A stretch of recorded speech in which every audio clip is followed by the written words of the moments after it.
정말 태국에 살고 싶다, 살아야겠다라고 이제 생각을 했습니다. 사실 뭐 그 전까지는 그냥 한국에서 살고 태국은 여행으로만 다닐 생각이었거든요. 물론 뭐 그런 일 때문만은 아니지만 여러 가지 이유로 태국이 너무 좋아져서 태국에 살아야겠다고 이제 마음을 먹었죠. 태국에서 사업을 하면 뭐 한국 왔다 갔다 안 하고 계속 살 수 있을 것 같아서 뭐 사업거리를 이제 그때부터 찾기 시작했습니다. 그 당시 제가 뭐 제일 잘할 수 있는 사업은 아무래도 이제 술 장사였습니다. 제가 이전에 뭐 이것저것 많은 사업을 했었지만 뭐 제일 잘하고 크게 성공한 게 술 장사이다 보니 술 장사 하려고 이제 알아봤죠. 술 장사는 처음에 했던 그 술 마시는 노래방부터 시작해서 뭐 단란주점, 가라오케, 뭐 가요주점, 룸살롱, 그다음에 클럽, 관광 유흥지점 등등 뭐 나이트 클럽만 빼고 다 해본 것 같습니다. 술 장사에서는 뭐 망한 적이 없고 뭐 대부분 성공했어요. 세금을 뭐 1년에 뭐 1억 넘게 낸 적도 있었고 또 평균적으로 1년에 뭐 한 4, 5천 정도는 세금을 냈으니 개인 사업자로서는 뭐 나쁘지 않게 사업을 했던 것 같아요. 그리고 이거 여담인데요. 저 술 장사 20년을 했는데 술은 한 방울도 못 마십니다. 체질입니다, 체질. 아무튼 태국에서 술 장사를 하려고 알아보기 시작했습니다. 태국은 술집 종류들이 한국보다 많이 다양한 편입니다. 시스템도 다 다르고 운영 방식도 다르고 투자금도 단돈 몇백만 원에서 100억이 넘는 금액까지 정말 천차만별입니다. 제가 사업을 오래 해봐서 뭐 한두 번 보면 운영 방식, 수익 구조, 직원 교육 등이 대강 눈에 들어오긴 하는데 그래도 태국은 외국이고 처음이니까 처음부터 다시 공부를 해야 했습니다. 그래서 1년 넘게 태국의 술집이란 술집은 다 다녀본 것 같아요. 저 술 한 방울도 못 마시지만 그래도 매니저나 직원들에게 좋은 인상을 주고 정확한 정보를 알아내려면 비싼 양주 시켜놓고 팁도 많이 뿌려야 해서 돈 많이 들었습니다. 주로 방콕과 파타야의 술집들을 다녔지만 치앙마이와 오돈타니의 술집들까지 갔다 왔었죠. 그때 인맥도 참 많이 쌓았습니다. 뭐 가게 사장부터 매니저, 종업원들 그리고 소개로 만난 경찰들까지 정말 닥치는 대로 사람들을 만나고 다녔던 것 같아요. 그렇게 시장 조사를 하러 다니다 보니 뭐 제가 어떤 종류의 술집을 해야 하고 투자 규모는 어느 정도 해야 할지 감이 오더군요. 대략 한 10억 정도는 투자해야 뭐 그럴듯한 가게를 얻고 수익도 생각만큼 날 것 같았습니다. 그렇게 본격적으로 술집을 차리기로 하고 가게를 알아보러 다니는데 이것저것 걸리는 것이 많더군요. 뭐 이게 마음에 들면 저게 안 되고 또 저게 되면 이게 안 되고 막상 하려고 보니 그동안 몰랐던 골치 아픈 일들도 알게 되고 걸림돌이 너무 많았습니다. 뭐 걸림돌이 많고 골치 아프다고 해서 포기한 건 아니지만 결국은 포기했습니다. 결정적인 이유는 한국에 있는 제 가게들이 그 당시 장사가 잘 되어서입니다. 그때 한국에 가게를 3개 하고 있었는데 뭐 장사가 잘 돼서 뭐 잘 먹고 살고 했었고 네, 태국에 뭐 매달 놀러 다녀도 걱정 없는데 괜히 뭐 태국에 돈과 열정을 쏟아부어 일 벌렸다가 뭐 잘 안 되면 갈 길이 없겠다는 생각이 들더군요.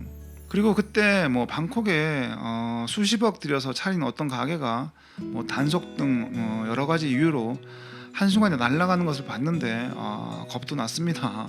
그리고 솔직히 놀고 먹으며 뭐 골프 치면서 편하게 태국에서 살려고 한 건데 사업 버리면 일해야 해서 뭐 놀고 먹는 건 물 건너가는 것이 뻔한 것이고 온 열정을 안 쏟아부으면 뭐 망하는 건 한순간이라 그냥 포기했습니다. 그렇게 태국에서 사업은 포기를 하고 그냥 돈은 한국에서 벌고 태국은 그냥 놀러만 오자라고 마음을 먹었죠. 태국에 있는 모든 유명한 골프장들이나 다 다녀보자는 계획을 세워 뭐 방콕, 파타야는 물론이고 뭐 치앙마이, 푸켓, 카오야이, 후아인 등등 뭐 유명하고 괜찮은 골프장이 있는 지역은 다 여행 다녔습니다. 뭐 친구가 있을 땐 같이, 뭐 없으면 혼자 차 한 대 렌트해서 다녔었죠. 여기 지도 보시면 별표 해놓은 골프장들은 거의 다 가본 곳들입니다. 태국 골프장을 한 100군데 넘게 가본 것 같아요. 한국에서도 골프장을 한 100군데 다녀본 것 같은데 태국에서도 100군데 채우려고 참 열심히 돌아다녔습니다.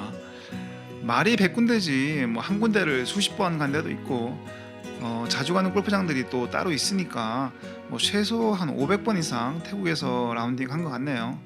그렇게 태국 전역을 돌아다니기를 한 2, 3년 정도 했는데 뭐 태국 어디를 가도 사람들이 좋고 골프장도 좋고 날씨도 좋고 아무튼 쭉 저에게는 뭐 태국은 다 좋았습니다. 태국에서 불미스러운 일을 당한 적이 단 한 번도 없었어요. 뭐 제가 어딜 가나 웃으면서 이제 사람들을 존중해주고 다니니까 뭐 불미스러운 일을 당할 일이 없었던 것 같아요. 더위는 뭐 제가 워낙 겨울을 싫어하고 여름을 좋아하고 뭐 더위에 강하다 보니 태국의 더운 날씨는 저에겐 껌입니다. 그러다가 어느 날 평소 방콕에 머물 때 자주 가는 골프 연습장에서 연습하고 있는데 옆에 있던 한 태국 남자가 말을 거는 거예요. 어떻게 하면 드라이버를 그렇게 멀리 칠 수 있냐고, 제 드라이버를 한번 쳐보면 안 되냐고. 뭐 가끔 연습장에서 저를 봤는데 스윙 폼도 안 좋은데 뭐 드라이버를 항상 멀리 똑바로 치는 것을 보고 신기했다고 하면서 말을 걸더군요. 그래서 뭐 이것저것 알려주고 해서 친해졌어요. 뭐 그러다가 어느 날 그 태국 남자가 자기 친구들 모임이 있다고 저를 소개해주고 싶다고 하더군요. 친구들은 프랑스 유학파들의 스포츠 모임이었어요. 프랑스 유학 동기들끼리 모여서 뭐 골프, 배드민턴, 테니스, 포켓볼 등을 하는 모임이었죠. 그때 지금의 제 아내를 처음 만나게 됩니다. 그때 제 아내는 골프 연습장 바로 옆에 살았는데 자주 연습하러 오더군요. 그렇게 그 모임에 저도 게스트로 가끔 합류하면서 그 모임 친구들이랑 모두 친해졌어요. 제 아내와 처음에는 뭐 서로 아무 감정이 없이 그냥 친구처럼 지냈죠. 한 6개월 정도 그렇게 지내다가 아내와 둘이서만 자주 만나게 되었습니다.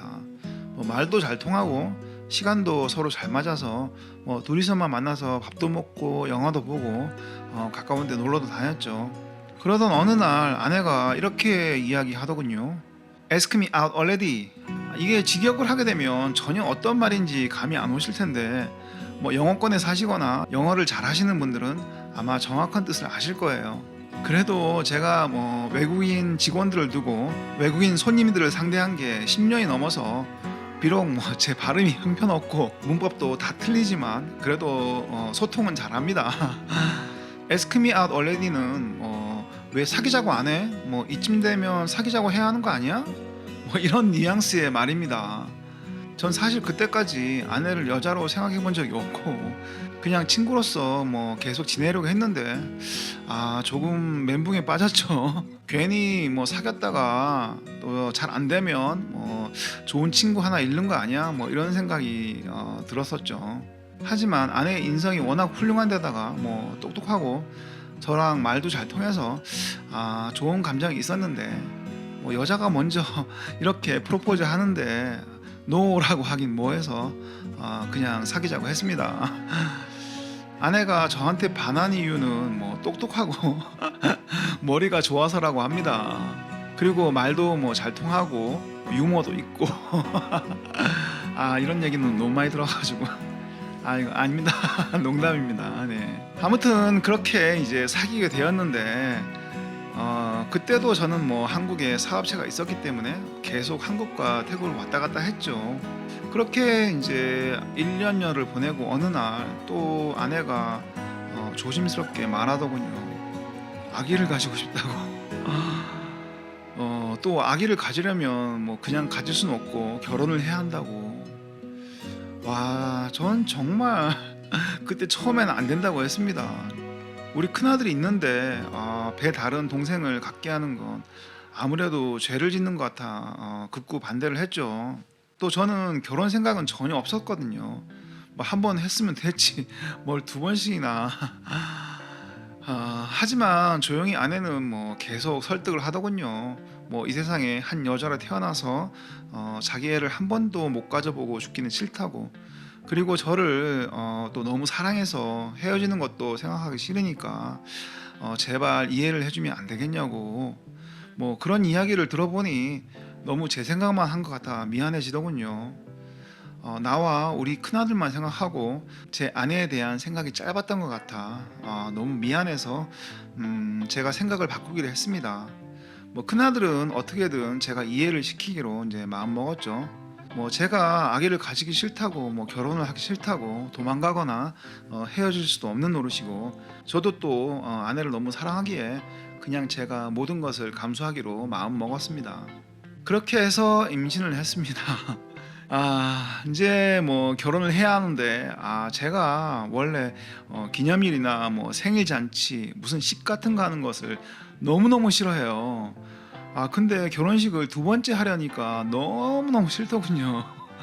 다행히 제 아내가 그건 이해를 해주고 뭐 본인은 처음 결혼이지만 결혼식은 정말 간단하게 올렸고 신솥도 없이 치렀습니다. 전 원래 신솥은 뭐 당연히 해야 하는 것이라고 알고 있었는데 아내와 장모님이 하지 말라고 하더군요. 아무튼 그렇게 신솥도 없이 아주 간단하고 짧게 결혼식을 올렸습니다. 나중에 뭐 장모님께 신솥 대신해서 선물을 드리긴 했습니다. 아무튼 결혼도 했고 뭐 임신도 했으니 뭐 이제 태국에 살아야 해서 한국의 사업을 어느 정도 정리하고 태국으로 이제 완전히 들어와서 현재까지 살고 있습니다. 큰아들도 우리 현이 낳기 전에 미리 불러서 이해를 시키고 다독였습니다. 큰아들은 처음에 충격을 아주 크게 받았지만 뭐 곧 이해를 해주고 적응을 해줘서 참 고맙게 생각합니다. 그리고 이제 사업적인 부분은요. 아내를 처음 만났을 때 아내 회사 매출은 괜찮았는데 뭐 이리저리 불필요하게 나가는 것이 너무 많더군요. 그래서 순수익이 생각보다 작았습니다. 한마디로 아내는 뭐 컴퓨터 프로그래밍 일은 잘하는데 사업은 초보라서 운영에 문제가 조금 있었습니다. 그래서 제가 회사 정리할 건 다 정리하고 불필요한 것은 다 없애버리고 또 제가 자금 투자할 부분은 투자하고 해서 순수익을 이제 크게 늘려가지고 지금은 알짜배기로 회사를 운영하고 있어요. 제가 사업을 오랫동안 해서 그런지 뭐 제가 했던 것이 아닌 다른 분야의 사업이지만 그래도 눈에 다 들어오더군요. 아내도 이런 부분은 뭐 저를 믿고 제가 하자는 대로 잘 따라줍니다. 제 영상을 보시면 뭐 놀고 먹는 것처럼 보이지만 나름 제 아내 회사 투자자고 나름 아내 회사 컨설팅 하고 있고 또 앞으로 때가 오면 아내 회사에 투자를 더 해서 더 키우려고 합니다. 그리고 원래 올해 초에 저와 아내와 처형 그리고 처형 친구들 이렇게 합작해서 사업을 하나 벌리려고 했었어요. 그런데 뭐 코로나 때문에 무기한 연기가 되었네요. 한국, 중국, 홍콩, 이태리, 영국, 미국 이렇게 합작 회사를 만들려고 했었는데 일단은 잠정적으로 중지되었습니다. 아무튼 때가 오고 뭐 기회가 되면 저와 아내와 처형을 주축으로 다른 사업도 할 겁니다. 각자 자기 분야에서 뭐 실력이 월등하고 경험이 많은 사람들이 모였으니 잘 될 거라고 생각하고 있습니다. 뭐 시기만 잘 만나면 될 것 같아요. 사실 저는 일 안 하고 골프나 치고 놀고 먹고 싶은데 아내와 처형이 아직 너무 젊고 뭐 큰 사업을 하고 싶어 하니 아무래도 동참을 해야 할 것 같네요. 이렇게 저는 태국에서 살게 되었고 살고 있습니다. 이야기 하다 보니 너무 길어졌네요. 그동안 궁금하셨던 분들은 궁금증이 해결되셨기를 바라고 궁금하지 않으셨던 분들은 뭐 그냥 재미로만 봐주세요. 네, 시청해 주셔서 감사합니다.